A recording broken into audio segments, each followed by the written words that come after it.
এর কাছে যে জামাত যে বেহেস্তের টিকিট নাম মনে করে ভোট চেয়েছে পাবলিকের কাছে, ঠিক আছে, এগুলা অন পাবলিক বুঝে ফেলছে ওদের দান্দাবাজি। এই জন্য আমরা ধানের শেষে ভোট দেবো, কিন্তু ধানের শেষে ভোট দেবো এটা কথা না। ধানের শেষ থেকে যে ঐক্য যে একটা আসছে, আমরা ঐক্যকে চিনি না। আমরা ইসলামিক দলটা আমাকে ভালো লাগে, আশা করি ইসলামিক এই দল এখান থেকে দাঁড়ায় সে জায়গায় আর কি একটা ভোট দেওয়ার ইচ্ছা আছে আর কি। ওনার সম্বন্ধে অভিজ্ঞতা নেই, ওনাদের চিনি না, যারা জুড়েতে দিয়েছে ওনার আগের থেকে চিনি না। আমি তো বাবা কোন পক্ষপাতই না বাবা, আমি নিরপেক্ষ বাবা, আমি কোনটাই বলতে পারতেছি না। আগামী জাতীয় সংসদ নির্বাচনে ঢাকা 12 আসন থেকে আপনারা কাকে যোগ্য মনে করছেন? এখানে সাইফুল হক দাঁড়িয়েছেন বিপ্লবী অপার্স পার্টির, বিএনপির জোট মনোনীত প্রার্থী, এবং সাইফুল আলম নীরব বিএনপির একজন প্রার্থী ছিলেন, মনোনয়ন প্রার্থী, তাকে সে স্বতন্ত্র থেকে দাঁড়াচ্ছে আমরা শুনতে পাচ্ছি, এবং সাইফুল ইসলাম খান মিলন উনি দাঁড়িয়েছেন জামাতের মনোনীত প্রার্থী। এই তিন সাইফুলের মধ্যে কোন সাইফুলকে আপনারা যোগ্য মনে করছেন? প্রথম সাইফুল হচ্ছে গিয়া সাইফুল হক বিএনপির যে জোট মনোনীত প্রার্থী, তার এলাকার মানুষের সাথে কোনো সম্পৃক্ততা নেই। সে জোট প্রার্থী, সে হঠাৎ করে চলে আসছে। তার আগে যে আমাদের সাইফুল আলম নীরব ভাই ছিল, তাদের সাথে আমাদের এলাকার সকলের সাথে মানে সার্বিকভাবে একটা সম্পর্ক। আর প্রত্যেক ঘরে ঘরে উনি ওনার সালাম পৌঁছে দিছে। অলরেডি ধানের শীষের প্রার্থী ছিল উনি মোটামুটি খালেদা জিয়ার পক্ষ থেকে প্রার্থী হিসেবে যখন ছিল, তো ঘরে ঘরে ওনার সালামটা সবাই পৌঁছে দিচ্ছে। আমরা সাইফুল আলম নীরব ভাইকে এই এলাকার যোগ্য বলে মনে করি। ওনাকে তো দলের থেকে মনোনয়ন দেওয়ার পরে আবার মনোনয়ন বাতিল করা হয়েছে, উনি স্বতন্ত্র থেকে দাঁড়িয়েছে। আসলে দলের সিদ্ধান্তের বাইরে উনি গিয়েছে, এটা আসলে সিদ্ধান্তটা ওনার সঠিক হয়েছে কিনা? আসলে ওনার তো নিজের সিদ্ধান্ত ছিল না, জনগণের চাপে জনগণ চায় যাতে উনি নির্বাচন করে, কারণ এখানে জনগণের ম্যান্ডেটটাই সবচেয়ে বড় কথা। দল মত ঠিক আছে, দল তো একটা সিদ্ধান্ত চাপা দিলে হইতেছে না, জনগণের তো একটা সিদ্ধান্তের ব্যাপার আছে। যেহেতু সে জনগণের সাথে সম্পৃক্ত থেকে রাজনীতিটা করে, এই জন্য জনগণের সিদ্ধান্তই তার কাছে মেনে নিতে হচ্ছে। জনগণ যেহেতু চাচ্ছে উনি আগামী জাতীয় সংসদ নির্বাচনে প্রতিদ্বন্দ্বিতা করুক, এই জন্য উনি জনগণের ম্যান্ডেট নিয়েই নির্বাচনে দাঁড়িয়েছে আর কি।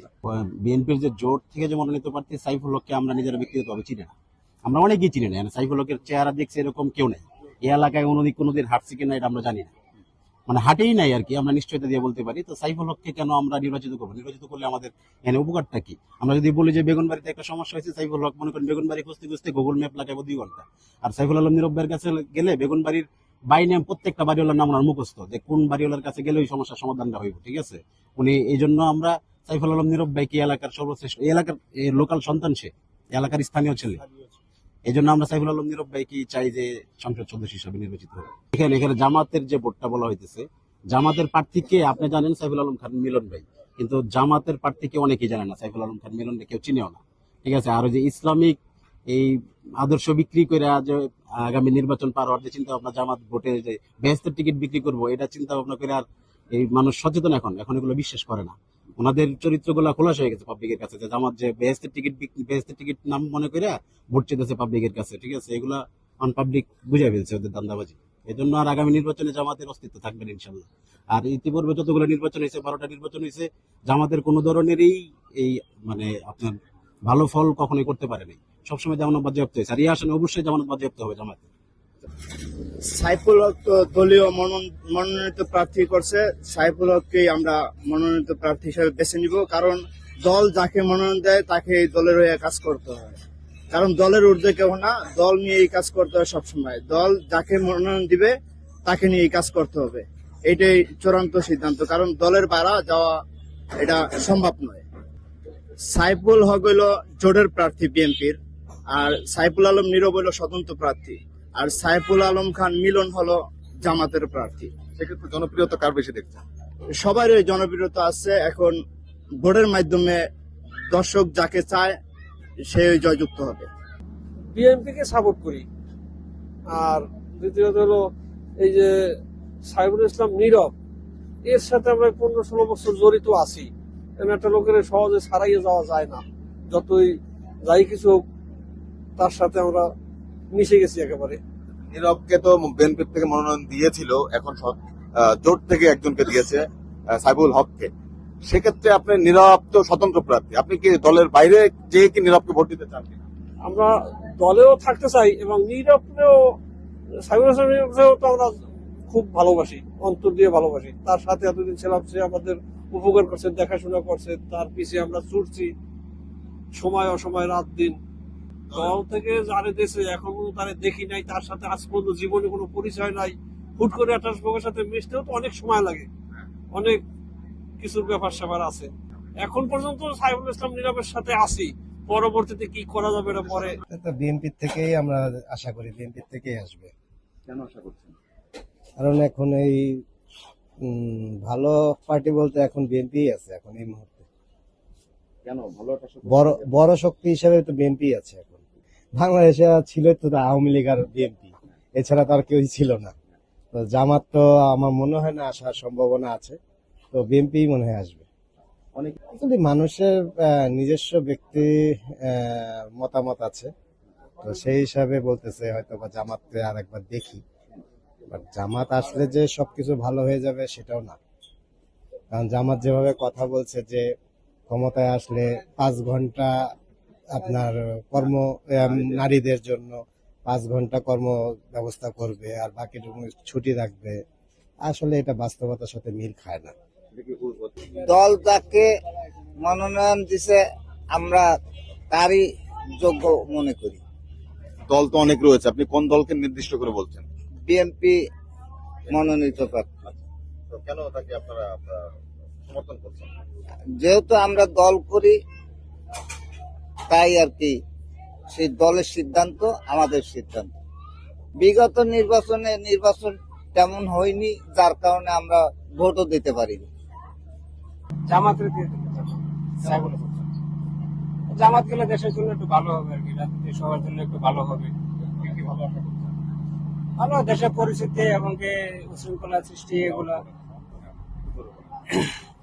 দেশের জন্য অনেক ভালো আর কি। আপনার দেশের রাজনীতিবিদ বা দেশের পরিচালনা বা দেশের যে নিয়ম কানুন শৃঙ্খলা এগুলো খুব ভালো হবে আর কি। অনেকে বলছে বিএনপি দেখেছি, আওয়ামী লীগও দেখেছি, জামাতকে একবার দেখতে চাই। আসলে কেন দেখতে চাই? সেই জন্য দেখতে চাই, কারণ জামাত বিএনপি আওয়ামী লীগ এগুলো তো সব দলই তো মনে করেন যে আসলে দুর্নীতি করে অবস্থা খুবই খারাপ। তো যাকে এখন সবাইকে একটা সুযোগ দেওয়া উচিত আর কি, আমি মনে করি আর কি। তো বাংলাদেশ থেকে সবাই যাদের অধিকার আছে আর কি। ইসলামিক দল তো আমাদের ভালো লাগে, আশা করি ইসলামিক এই দল এখান থেকে দাঁড়ায় সে জায়গায় আর কি একটা ভোট দেওয়ার ইচ্ছা আছে আর কি। কেন ভালো লাগে আপনার? ইসলামিক দলগুলো সংগঠনগুলো ভালো লাগবে। বিশ্ববিদ্যালয়ের ভিতরগুলো দেখেন কি অবস্থা তারা এখন করছে, উন্নত নামাজ কালার ব্যবস্থা করছে ভিতরে, এই জন্য একটু ভালো লাগে আর কি। এই জন্য ইসলামের যে পক্ষে যেই দলে হোক ঠিক আছে, সে চরমাই হইতে পারে, সমস্যা নাই, জামাত হইতে পারে বা মামুনুল হকের যে দল হইতে পারে, তাকে সমর্থন করবো আর কি। এরকম কিছু আমি দেখি না, আপনার বিগত বছর দেখছেন না, তাদের সংগঠন অনেক হাট, বুঝছেন, এবং অনেক খুব ভালো তাদের সংগঠনটা। যারা বিশ্ববিদ্যালয়ের ভিতরে দেখেন এখন কি অবস্থা করে ফেলাইছে, দেখতে আছেন আপনারা মিডিয়ারা। তো ওরকমই আর কি আমাদের এটি আশা আর কি। কি আশা করছেন যে জামাত ক্ষমতায় গেলে কোথায় গেছে, কি আশা করছেন আপনি? আশা করি কিছু ভালো হবে। আপনার বিগত তো 3টা দল দেখছি, আমি নৌকায় আমি ভোট দিচ্ছি, আমি দেখছি আওয়ামী লীগ দেখছি, বিএনপি দেখছি, তারও করছে মোটামুটি। এবার দেখতে চাই তারা একটা পরিবর্তন ঘটাইতে পারে কিনা। নৌকাকে কি ভোট দিয়েছিলেন? আমি দিছিলাম 2017 ইয়াতে নিবা, আমি উত্তরা ছিল আমার বোনা সারা খাতুনকে ভোট দিছিলাম, নৌকাতে আমি দিছি, ওই একবার দিছি, আর দিতারই নাই। তারপর আর 17 বছর দিতারই নেই এই পর্যন্ত। সাইফুল আলম নীরব। কেন? আমরা সবসময় তার পাশে পাই, এলাকায় থাকে, আন্দোলন সংগ্রামে ওনার পাশে পাইছি। কারণ ওনারা যখন নমিনেশন দিছিল প্রথম, সব মানুষ ওনার পিছনেই ছিল। এখন পাল্টাইছে, কিন্তু ওই লোকের মার্কা কুদাল, দানের শেষ না, এই জন্যই। আপনার ধানের শেষ প্রতীক নিয়ে যে দাঁড়াবে তাকে ভোট দিতে চান আপনারা? তা তো অবশ্যই, দানের শেষ তো এখানে নাই, এখানে কুদাল মার্কা। বিএনপির জোট থেকে জোরের প্রার্থী। ওনার সম্বন্ধে অভিজ্ঞতা নেই, ওনাদের চিনি না, যারা জোরেতে দিয়েছে ওনার আগের থেকে চিনি না। বাবা কোন পক্ষপাতই না বাবা, আমি নিরপেক্ষ বাবা, আমি কোনটাই বলতে পারতেছি না, সাধারণ ভোটার হিসাবে কোনটাই বলতে পারতেছি না, আমি নিরপেক্ষ পক্ষপাত না, নিরপেক্ষ। নিরপেক্ষ হয়েও তো আপনি বলতে পারেন যে অমুক দলটা না, আমি কিভাবে বলবো না, আমি তো কিছু বলতে পারতেছি না। বা কার আচার আচরণ ভালো দেখছেন, সবার আচার আচরণই ভালো, সবাই ভালো আমার কাছে। বা কার জনপ্রিয়তা বেশি দেখছেন, আমি যদি সবাই আমার কাছে ভালো, আমার কাছে কে খারাপ বেশি দেখছেন আপনি? আমরা ধানের শেষে ভোট দেবো, কিন্তু ধানের শেষে ভোট দেবো এটা কথা না। ধানের শেষ থেকে যে ঐক্য যে একটা আসছে, আমরা ঐক্যকে চিনি না। আমরা চিনি এই এলাকায় 12 আসনে যে নীরব ভাই, এরা সে জনপ্রিয় এবং আমরা চিনি জানি সে ভালো, এই জন্য আমরা নীরবের পক্ষে কাজ করবো। নীরব ভাই তো স্বতন্ত্র প্রার্থী, দলের বাইরের থেকে সে দাঁড়াতে স্বতন্ত্র হিসাবে, সেক্ষেত্রে আপনারা দলের বাইরে যেতে চান কিনা? না, দলের বাইরে মানে আমরা আমরা চাই যে এখন নীরব ভাইকে ভালোবাসি, সে যে জায়গায় তার থেকে ইলেকশন করুক, আমরা নীরব ভাইকে চাই। নীরব ভাইকে চান? হ্যাঁ। দলের থেকে যদি ওনাকে মনোনয়ন না দেয়, ওনাকে উনি স্বতন্ত্র থেকে দাঁড়াইলে কি দলের ক্ষতি হবে না? দলের ক্ষতি হবে কি হবে না এইটা আমরা জানি না। আমরা নীরব ভাইকে ভালোবাসি, আমরা নীরব ভাইকে ভোট দেবো, এই পর্যন্ত আমরা জানি। ভালোবাসি তার তার চরিত্র, তার সুনাম, তার বিচার, লোক অনুসারে সব দিক দিয়ে সে প্রিয়, জনপ্রিয়। এই 12 আসনে ওই ঐক্য আর জামাতে ইসলাম এর সামনে খাউন নাই, নীরব ভাইয়ের সামনে খাউন নাই। আমরা জনগণের কাছে যাই, আমরা জনগণের কাছে ভোট চাই, অথচ জনগণের কাছে যদি পাও ধরা লাগে আমরা পাও ধরে হলো নীরব ভাই পাস করাবো, আল্লাহ রহমান। আমাদের সবসময় আমরা চিনি যাকে, এলাকার স্থানীয় বাসিন্দা আমরা আমরা সবসময় যাকে সুখে দুঃখে আমাদের পাশে পেয়েছি, বা আমাদের বিপদে আপদে কোনো সময় এলাকা বাসিন্দা হিসাবে যদি বিপদ আপদে পড়ি, আমাদের মানে বিপদ শুনলেই সাইফুল আলম নীরব খাবারের টেবিল থেকে উঠে এসে দৌড়ে আমাদের মাঝে চলে আসে বিপদ থেকে সলভ করার জন্য। আমরা তরুণ ভোটার হিসাবে আমরা প্রথম ভোটটা সাইফুল আলম নীরব ভাইয়ের পক্ষেই চাই। কিন্তু আমাদের একটা দুঃখ যে আমাদের সাইফুল আলম নীরব ভাইকে দানিশ শীষের পক্ষ থেকে নমিনেশন দেওয়া হয়েছিল, একটা জোটের কারণে সাইফুল হককে দেওয়া হয়েছে। কিন্তু আমরা সাইফুল হক তো এই এলাকার বাসিন্দা না, সাইফুল হক ঢাকা 8 আসনের বাসিন্দা। আমরা তাকে চিনি না, আমরা তাকে জানি না, আমরা তাকে বুঝি না, কিভাবে আমরা তাকে ভোট দেব? আমরা ছোট থেকে, আজ থেকে 22 বছর ধরে আমরা, আমার বোঝার বয়সে সাইফুল আলম নীরব ভাইকে আমরা চিনে আসছি। এই এলাকার বাসিন্দা হিসাবে আমরা চাই সবাই সাইফুল আলম নীরব ভাইকে ভোটটা দেবে। ওনা তো আর এই এলাকার বাসিন্দা না ভাই, ওনা আমরা একটা বিপদ আপদে যদি পড়ি, ওনা তো আমাদের কোনদিন পাশে আসবে না। ওনা চাবে ওনাদের দলকে সুসংগঠিত করত। সাইফুল আলম নীরব 400 অধিক মামলা নিয়ে বিএনপির সাথে লড়াই করেছে, জেল খেটেছে, 18 মাস জেল খেটেছে। তা বারবার জামিনে বার হওয়ার পরে স্বরাষ্ট্রমন্ত্রী কামাল সাহেব এলাকে জেল থেকে কারারুদ্ধ করেছে। তো আমরা চাই সাইফুল আলম নীরব ভাইকে ভোটটা দিতে আমাদের 12 আসনের উন্নতির জন্য।